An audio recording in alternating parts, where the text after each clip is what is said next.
Good morning.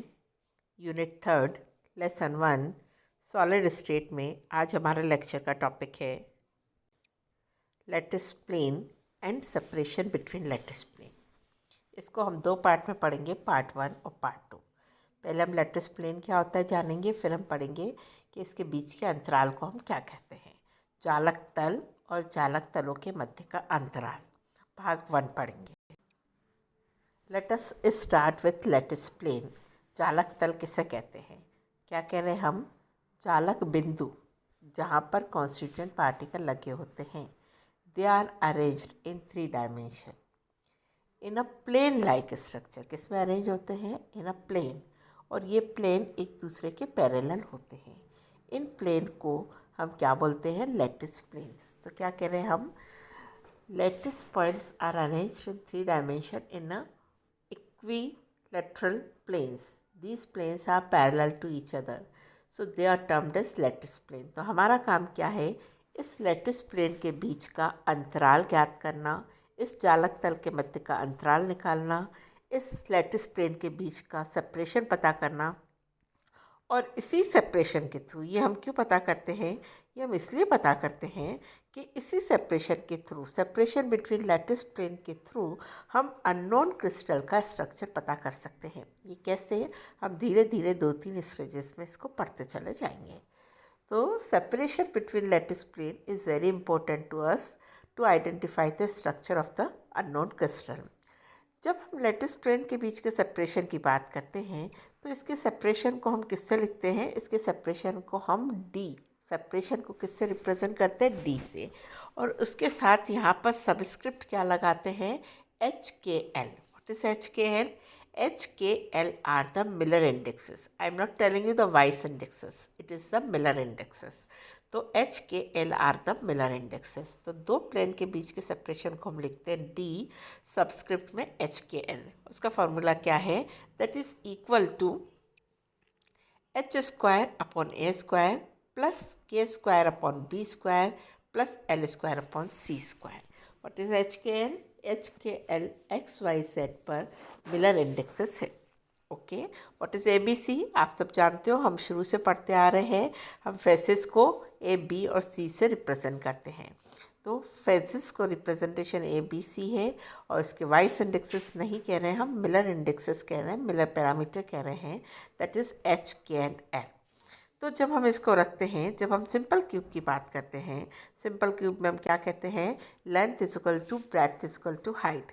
हम solid state की language में कहेंगे A is equal to B is equal to C। तो A² भी A² है, B² C² सब A² है। तो हमने LCM क्या ले लिया? A²। तो ऊपर क्या आया? H² plus K² plus L² की पावर -हाफ। -हाफ को हम +हाफ में कन्वर्ट करेंगे तो हम इसको उल्टा कर देंगे। न्यूमरेटर हमारा जो था वो न्यूमरेटर जो था वो डिनोमिनेटर बन जाएगा और डिनोमिनेटर जो था वो न्यूमरेटर बन जाएगा। उल्टा हो गया और -हाफ की जगह +हाफ हो गया। तो A² को हमने हाफ कर दिया तो A अपॉन हो गया, A upon H plus H² plus K² plus L² की पावर हाफ। तो ये हमारे पास आ गया final formula DHKL equal to A upon H² plus K² plus L² की power half. What is HK and L?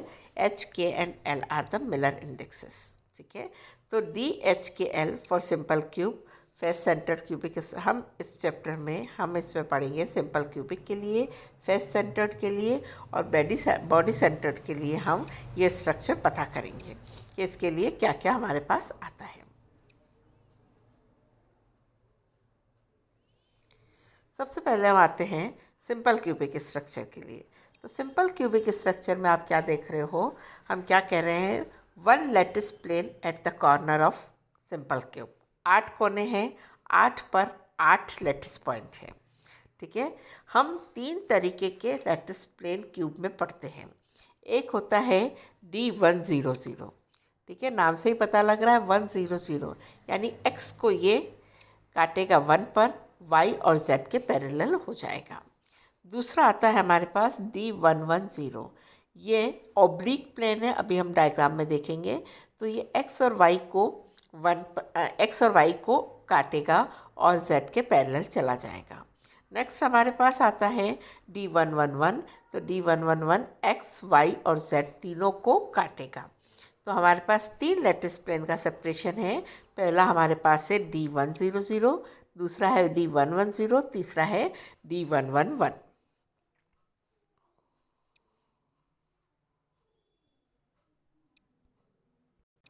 ये सिंपल क्यूब का स्ट्रक्चर है। देखो बच्चों, इस प्लेन को हम बोलते हैं D100। देखो, जो सीधा वाला खड़ा वाला वर्टिकल जो आता है ये और ये किसको काट रहा है? ये x को काट रहा है और y और z को नहीं काट रहा है, इसलिए इसको हम क्या बोलेंगे? D100। ये वाला जो प्लेन है, हम दूसरा प्लेन देखते हैं यहाँ पर। ये वाला जो प्लेन है इसे हम बोलते हैं D110।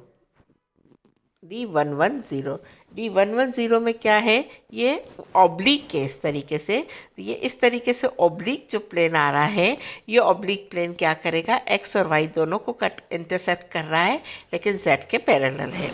तीसरा हमारे पास आता है, तीसरा प्लेन हमारे पास आता है D111। इसमें आप क्या देख रहे हो? इस तरीके से दो क्यूब के बीच वाला जो जा रहा है, दो क्यूब के सेंटर से होके जो जा रहा है, वो x को भी कट कर रहा है, y को भी कट कर रहा है और z को भी कट कर रहा है।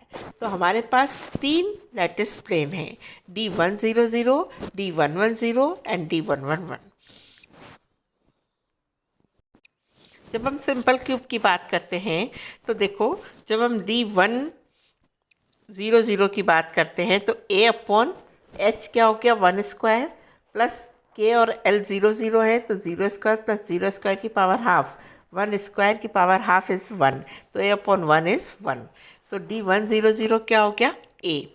D110 क्या हो गया? यहाँ पर H और K की वैल्यू रखी, L 0 है, तो 1 + 1 2, तो √2। तो ये हमारे पास आ गया A/√2। और D111 में क्या हो जाएगा? 1² प्लस 1² प्लस 1², तो हमारे पास क्या आ गया? A/√3। तो हमारे पास 3 लैटिस प्लेन का जो सेपरेशन आया वो हमारे पास क्या आ गया? हमारे पास D100 आया A, D110 आया A/√2 और D111 आया हमारे पास A/√3। What we consider here, हमारे लिए इम्पोर्टेंट क्या है? Ratio of the separation between lattice plane. तो हम रेशियो ऑफ स्पेसिंग निकालेंगे।